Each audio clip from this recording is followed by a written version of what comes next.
Hello everyone, welcome to my channel blaze on Mantra. मैं हूँ श्रुति मिश्रा और आज जो हम डिस्कस करने वाले हैं वो है आपके रेनबो बुक से चैप्टर 7, प्रोज की तरफ से चैप्टर 7 स्टोरीज। ओके, और इस चैप्टर का नाम है अ चाइल्ड इज बॉर्न।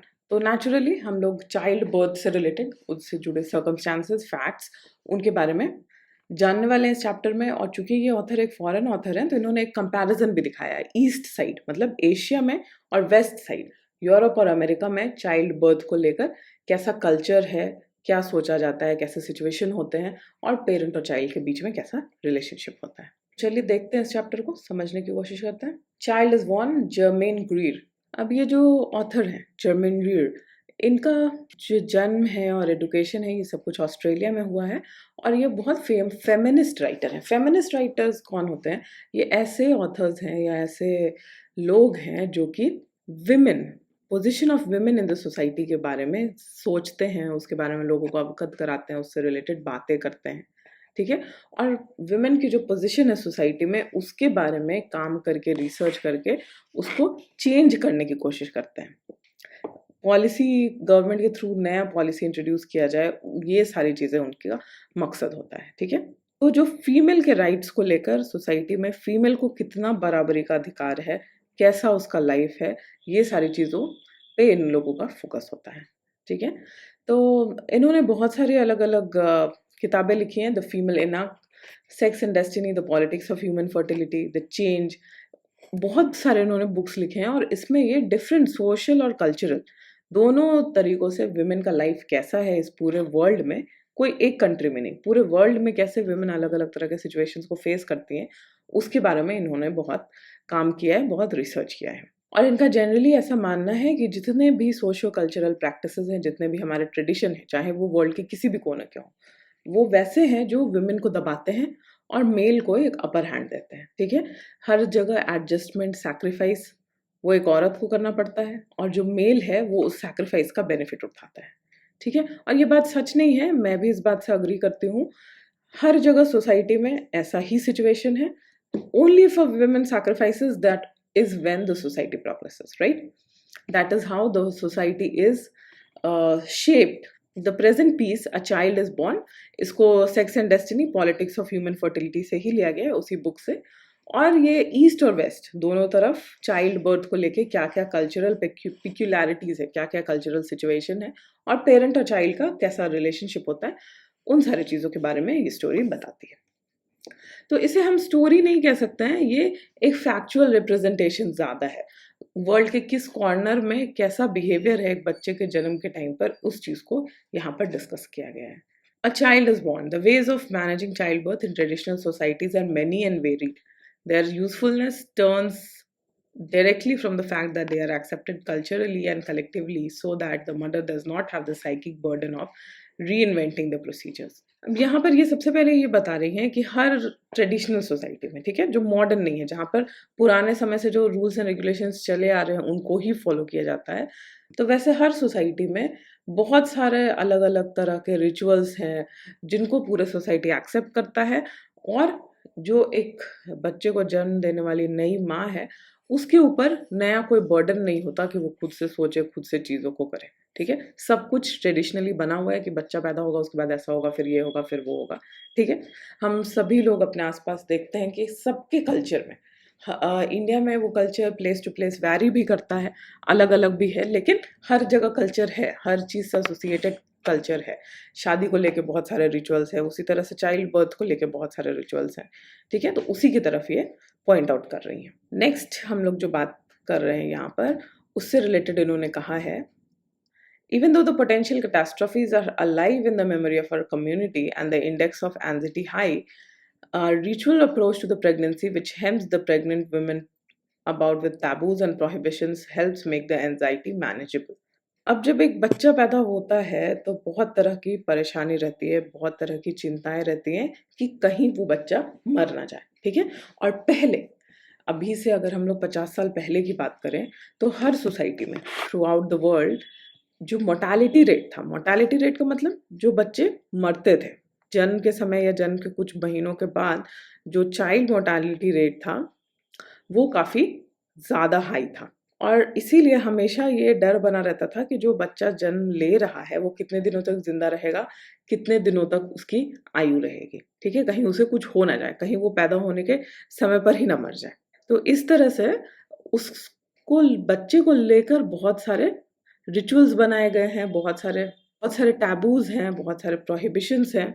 अब ये टैबूज़ और प्रोहिबिशंस का मतलब क्या होता है? तो टैबूज़ और प्रोहिबिशंस का यही मतलब होता है ऐसी चीज़ें जिनको सोसाइटी आपको करने से मना करता है। तो ये सारे इतने सारे रिचुअल्स हैं, इतने सारे टैबूज़ हैं कि ये करना चाहिए, ऐसा नहीं करना चाहिए, वैसा नहीं करना चाहिए, कि जो मन में जो बेचैनी होती है कि पता नहीं बच्चे के साथ क्या होगा, वो थोड़ा मैनेजेबल हो जाता है। A woman who observes all the prohibitions and carries out all the rights will be actively, और एक औरत जो ये सारी चीज़ें अपने कल्चर के सारे चीज़ों को फ़ॉलो करती है, उसे ये सोचने का, इस बारे में चिंता करने का मौका ही नहीं मिलेगा, टाइम ही नहीं मिलेगा कि उसके बच्चे के साथ क्या होगा, क्या उसका बच्चा ज़िंदा रहेगा या नहीं रहेगा। उसके पास इतने सारे रीइन्फोर्समेंट्स होंगे। रीइन्फोर्समेंट्स का मतलब इतनी सारी चीज़ें जो इतने सालों से फ़ॉलो की जा रही हैं, उसको फिर से फ़ॉलो करना, उसको फिर से लागू करना, ठीक है?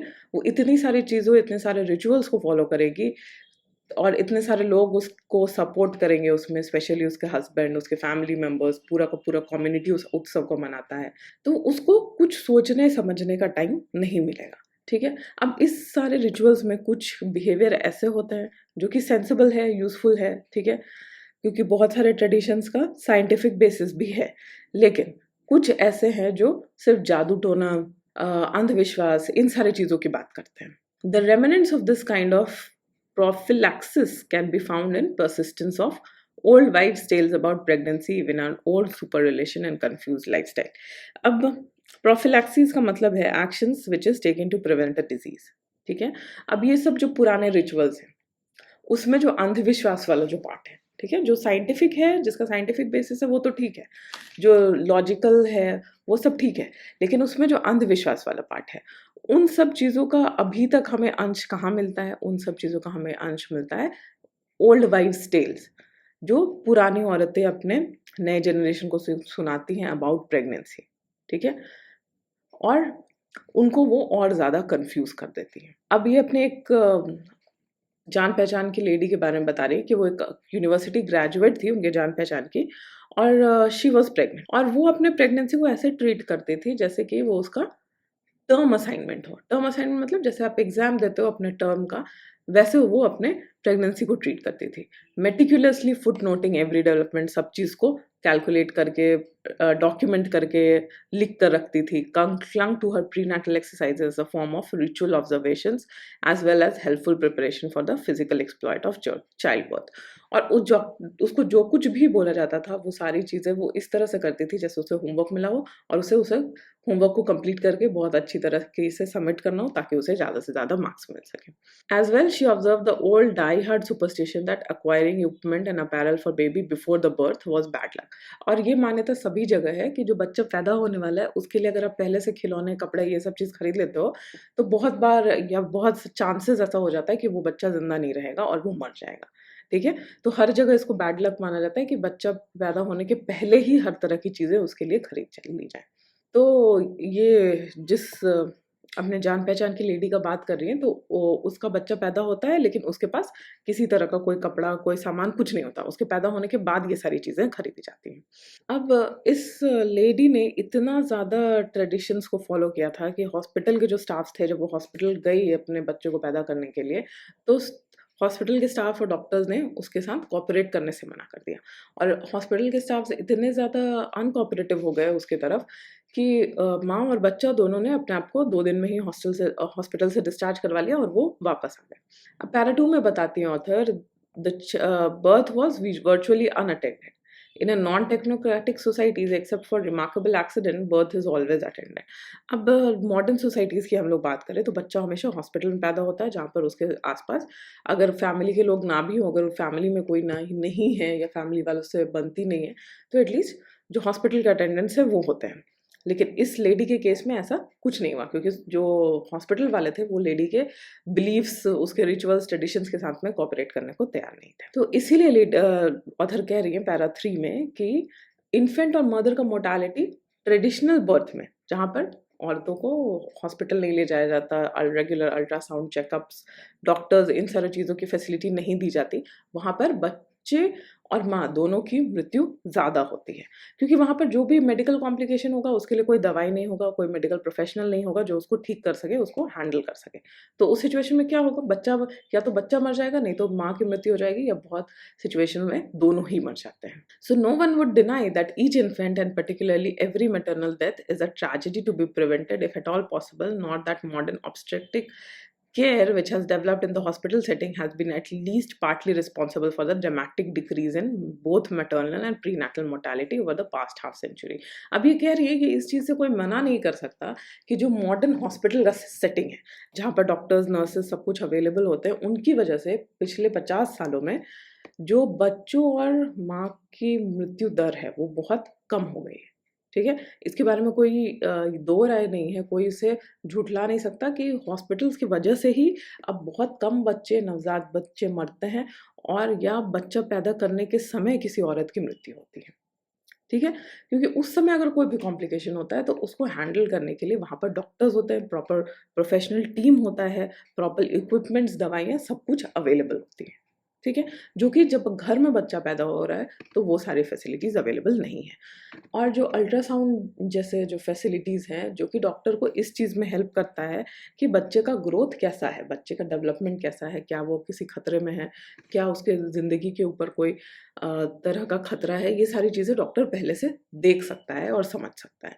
तो 99% केसेस में, एटलीस्ट 90% केसेस में डॉक्टर बच्चे और माँ दोनों को अगर किसी तरह से कोई भी खतरा है तो उसकी जान बचाने में कामयाब हो जाते हैं। But it is not necessarily perverse to question whether our present priority should be to reach minimum figures for prenatal mortality at any price, when this includes giving up things which free human beings have often felt to be more important than their own survival, such as freedom to live their own lives their own way and to make individual choices in line with their own sense of values.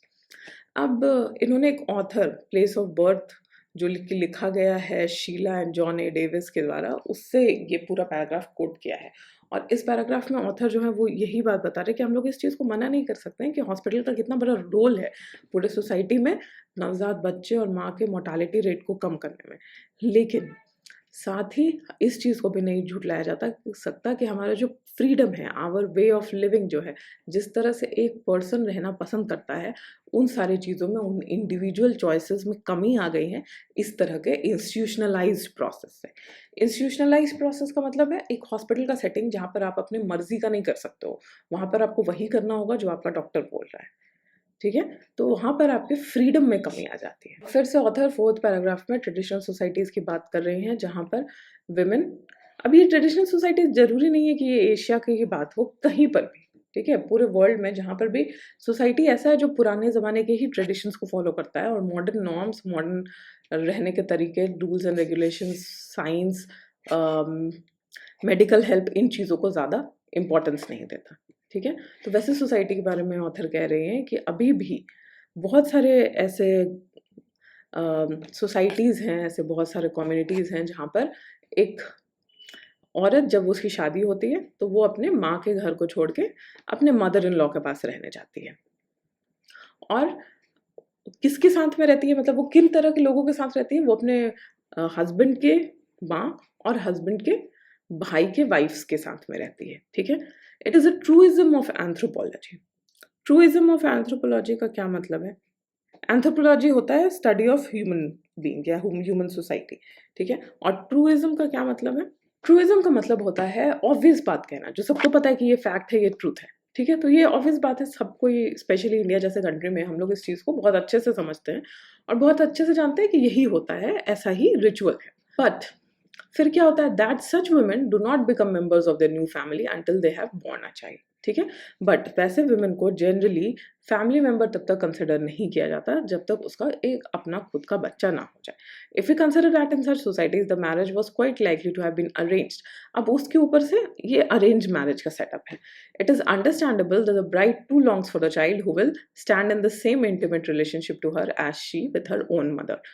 और वहाँ पर वैसे arrange marriage के relationship में जहाँ पर वो किसी को नहीं जानती, हस्बैंड को नहीं जानती, हस्बैंड के फैमिली मेंबर्स को नहीं जानती, सब उसके लिए स्ट्रेंजर हैं, वहाँ पर एक बच्चा उसको भी एक नेसेसिटी लगने लगता है, क्योंकि वही बच्चा होगा जो उसको अपना फील होगा, अपना पार्ट ऑफ फैमिली, अपना पार्ट ऑफ सेल्फ फील होगा, जैसे उसे अपने अपने पेरेंट्स के फैमिली या घर के साथ में फील होता था। The western interpretation of such modes is that they are backward, cruel and wrong. अब वेस्टर्नर्स, ठीक है, इन ट्रेडिशनल सोसाइटीज़ के बारे में क्या सोचते हैं? वो लोग सोचते हैं कि ये सब जो तरीका है रहने का, एक फीमेल को उसके पेरेंट्स से अलग करके नए हस्बैंड के फैमिली में भेज देना और उसके साथ फिर उसको कोई अपनाता नहीं है, अच्छे से व्यवहार नहीं करता है, ये सब चीज़ बहुत बैकवर्ड है, पुराने ज़माने का सोच है, बहुत क्रूअल है और बहुत गलत है। It is assumed that the sexual relations between the spouses are perfunctory and exploitative and that all mothers-in-laws are unjust and vindictive. और ये प्रिज्यूम किया जाता है कि हर घर में हस्बैंड वाइफ का रिलेशनशिप सिर्फ एक दिखावा है, परफंक्ट्री मतलब सिर्फ उसको करना है इसलिए किया जा रहा है, और जितने भी मदर इन लॉज हैं वो सब अपने बहुओं को सताने वाली होती हैं, बदमाश होती हैं और बिना मतलब का बदला लेने की कोशिश करती हैं। One of the greatest difficulties in the way of feminists who are not chauvinistic and want to learn from women who still live within a female society is the tendency of those women to withdraw into silent opposition when participating in international fora conducted in languages which they cannot speak with fluency. अब यहाँ पर वैसे women की बात हो रही है जो इस तरह के शॉविनिस्टिक फीलिंग्स, शॉविनिस्टिक का क्या मतलब होता है? शॉविनिस्टिक का मतलब है कोई भी ऐसा अग्रेसिव बिलीफ जिसमें आप इतना ज़्यादा मानते हो कि आप उसके सामने कोई भी और बात सुनना नहीं पसंद करते हो, ठीक है? तो वैसे वुमेन या वैसे फेमिनिस्ट जो फीमेल राइट्स के बारे में सोचती हैं लेकिन वो शॉविनिस्टिक नहीं है, ठीक है? वो इतनी ज़्यादा अपने ख़्यालों में ही उलझी हुई नहीं है कि वो दूसरे की बातों को समझ ना सके। तो उनके साथ में क्या होता है कि जब वो किसी भी इंटरनेशनल फोरम पे किसी भी इस तरह के फेमिनिस्ट प्रॉब्लम्स को रिलेटेड, फीमेल रिलेटेड इश्यूज को लेके उसमें पार्टिसिपेट करती हैं और वहाँ पर अगर उस लैंग्वेज में आर्ग्यूमेंट हो रहा है जो कि उनका अपना नेटिव लैंग्वेज नहीं है, ठीक है, जो लैंग्वेज वो फ्लुएंसी से नहीं बोल सकती, तो women officials of the Sudanese government told me that they had given up going up to international conferences even though the trips were a tremendous treat because they were tired of being told about their own lives instead of being consulted. अब Sudan, ठीक है, Sudan Africa में एक छोटा सा country है जहाँ के लोग बहुत गरीब हैं। तो अब यहाँ पर जो women जो थी, जो international forum, let's say UN, United Nations में जाकर अगर women रिलेटेड किसी टॉपिक पे डिस्कशन हो रहा है, वहाँ जाकर पार्टिसिपेट करती थी, तो वहाँ उनकी बातों को सुनने वाला कोई नहीं है, क्योंकि वेस्टर्नर्स आर सो शॉविनिस्टिक। वो अपने इस बिलीफ में इतने ज़्यादा फर्म हैं, इतने ज़्यादा घुसे हुए हैं कि ईस्ट का या हर ट्रेडिशनल सोसाइटी का विमेन के साथ जो बिहेवियर है वो ख़राब है। हस्बैंड के घर में जाकर हस्बैंड के फैमिली के साथ रहने का सिचुएशन बहुत क्रूअल है और बहुत अनजस्ट है, ठीक है? तो वो लोग सुडानीज़ विमेन जो हैं, वो सुडानीज़ विमेन की लाइफ के बारे में उनसे ही कोई कंसल्ट नहीं करता, उनसे ही कोई पूछता नहीं है इन सारे इंटरनेशनल फोरम्स पे, और सिर्फ उनको लेक्चर दिया जाता है ये मानकर कि इनके साथ जो भी हो रहा है वो गलत है और इनको उस चीज़ को समझना चाहिए कि जो इनके साथ हो रहा है वो गलत है और उसके लिए आवाज़ उठानी चाहिए। तो ये सुडानीज़ विमेन ने ऑथर को बताया कि अब उनको इस तरह के इंटरनेशनल कॉन्फ्रेंसेस में जाना ही पसंद नहीं है क्योंकि उनकी बात सुनने के लिए कोई तैयार नहीं होता। 5th पैराग्राफ में ऑथर कह रही है, thus we in the West would regard it as outrageous that a woman could lose her own name and become known as the mother of her firstborn once she has borne it, although of course most of us do not protest against the sinking of women's lineage under her husband's name at marriage. अब generally ये भी एक norm है, ये भी एक society का rule है कि जिस वुमेन की शादी हो जाती है उसका सरनेम उसके फादर के सरनेम से बदल कर हस्बैंड के सरनेम को वो अडॉप्ट कर लेती है, ठीक है? अब वेस्टर्न सोसाइटी में इसको आउटरेजियस माना जाता है, blatantly violating human right, blatantly violating a females right, ठीक है? लेकिन ईस्टर्न सोसाइटीज़ में या ट्रेडिशनल सोसाइटीज़ में ये एक बहुत एक्सेप्टेड नॉर्म्स है where women even do not think about it कि उनके साथ में क्या हो रहा है, क्या एक्चुअली उनका राइट है कि वो अपना नाम चूज़ कर सकें कि वो अपने नाम में क्या सरनेम लगाना चाहती हैं। तो इतना कोई सोचता भी नहीं है, ऐसा जो ऑथर हैं उनका मानना है। In many traditional societies the relationship between the mother and child is more important than the relationship between the husband and wife. तो इस तरह की सोसाइटीज़ में जो बहुत ट्रेडिशनल हैं, अरेंज मैरिजेस है जहाँ women is not accepted in the new home of the husband, वहाँ पर the women is more connected to the child, ठीक है, वहां पर husband wife relationship doesn't matter so much जितना कि मदर चाइल्ड का रिलेशनशिप मैटर करता है. Indeed, the child's relationship with the rest of family is as important or even more important than. और रेस्ट ऑफ द फैमिली के साथ भी बच्चे का कैसा रिलेशनशिप है वो भी बहुत ज़्यादा इंपॉर्टेंट होता है इस तरह के ट्रेडिशनल सोसाइटीज़ में. A number of societal usages में stress the child's relationship with the rest of his kin group at the expense of that with his parents. His aunts and uncles may be permitted greater physical intimacy with him in public than his parents. In many traditional societies in Africa and India, the biological family is deliberately weakened by enforced abstinence or actual separation of parents in order to strengthen the extended family. Thus, children are not born at the whim of the parents, but in response to a broader pressure from the whole group.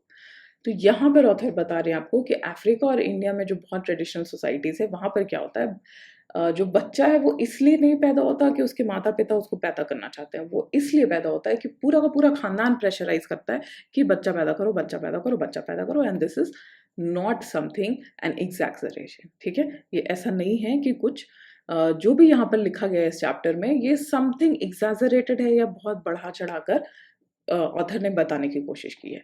जो भी है it is very true about the society that we live इन.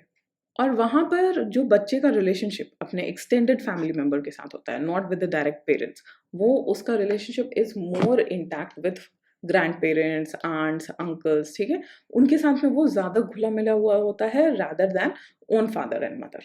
ठीक है, इस तरह से बच्चे को बड़ा किया जाता है ट्रेडिशनल सोसाइटीज़ में.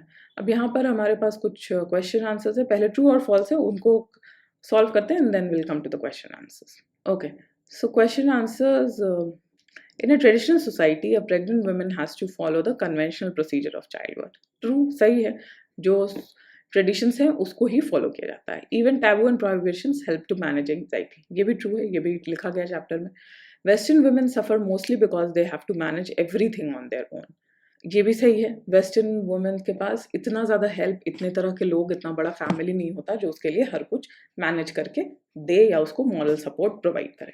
In traditional societies child birth is a family affair. True, सिर्फ वो माता पिता का प्रॉब्लम नहीं है, पूरा फैमिली उसमें पार्टिसिपेट करता है. तो ये भी ट्रू है. The family support and conventional procedure lesson the mother infant mortality. लेकिन जो कन्वेंशनल प्रोसीजर है, जो ट्रेडिशनल प्रोसीजर है, क्या उससे चाइल्ड बर्थ मोर्टेलिटी कम हो जाता है? नहीं. ठीक है, उससे चाइल्ड बर्थ मोर्टेलिटी कम नहीं होता क्योंकि वहाँ पर कोई सी भी तरह का मेडिकल हेल्प पॉसिबल नहीं होता. नेक्स्ट है okay 6, freedom to live our own life is more important than prenatal mortality. तो वहाँ पर उस पैराग्राफ में कहा गया था कि इस प्री नेटल मोर्टेलिटी को कम करने के लिए हम लोग जिस तरह से हॉस्पिटल्स, डॉक्टर्स पर डिपेंडेंट हैं, वो हमारे इंडिविजुअल चॉइसेस को, फ्रीडम्स को ले रहा है, जो कि ट्रू है. Western people do not think that all mother in laws are unjust and vindictive. नहीं, ये फॉल्स है. वेस्टर्न पीपल ऐसा ही सोचते हैं कि मदर इन लॉज के साथ रहना बिल्कुल ही अनजस्ट है, अनफेयर है, और सारी मदर इन लॉज बदमाश होती हैं, विंडिक्टिव होती हैं, बदला लेने की कोशिश करती हैं. Silent opposition in international conferences is not a major difficulty in way of feminist. Silent opposition, ठीक है, कोई भी ट्रेडिशनल सोसाइटी से जब कोई भी फेमिनिस्ट किसी इंटरनेशनल फोरम पे कॉन्फ्रेंस में पार्ट लेती है तो उसके लिए चुप रहना ही ऑप्शन है और उसके पास कोई ऑप्शन नहीं है क्योंकि उसकी बातें वहां पर नहीं सुनी जाती. ठीक है, तो ये जो सेंटेंस है वो फॉल्स है. 8th नंबर जो सेंटेंस है वो फॉल्स है. 9th है, in many traditional societies the relation between mother and child is more important than between husband and wife. ये ट्रू है, ट्रेडिशनल सोसाइटीज में ऐसा ही होता है. तो अभी पार्ट 1 ऑफ द वीडियो में हम लोग इतना ही डिस्कस करते हैं. क्वेश्चन आंसर्स से जो डिस्कशन है वो पार्ट 2 ऑफ द वीडियो में आपको मिलेगा. तो तब तक के लिए आप इस वीडियो को लाइक करिए, चैनल को सब्सक्राइब करिए, फ्रेंड्स के साथ अपने इन सारे वीडियोस को शेयर करिए ताकि आप सब मिलजुल कर पढ़ाई करें, और हमारे चैनल को सब्सक्राइब करना प्लीज़ ना भूलें ताकि आप ऐसे सारे नए सारे चैप्टर्स अच्छी तरीके से समझ सकें. Thank you so much.